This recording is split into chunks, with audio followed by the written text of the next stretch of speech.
هو يعني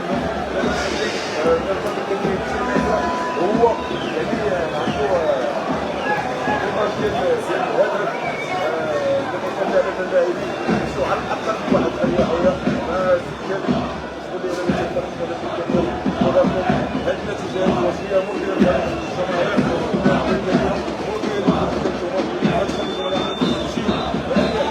مشاهدينا الكرام، وسهلا بكم معنا من جديد. اذا نهايه مباراه فريق النهضه البركانيه وفريق الزمالك المصري بتفوق فريق نهضه بركان بهدفين مقابل هدف واحد. الهدفين ديال فريق النهضه البركانيه كان من تسجيل كل من يوسف ودايو وتحيف، بينما في بدايه الشوط الثاني فاللاعب التونسي الجزيري تمكن من تقليص النتيجه لصالح فريق الزمالك المصري.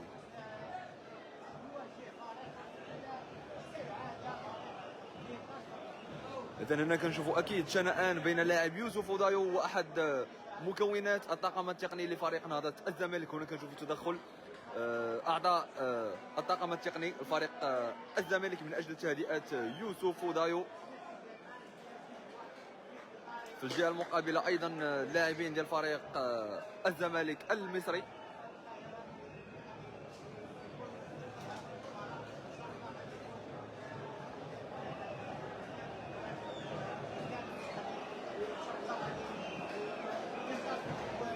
إذن أكيد أن الجماهير اليوم البركانية خلقات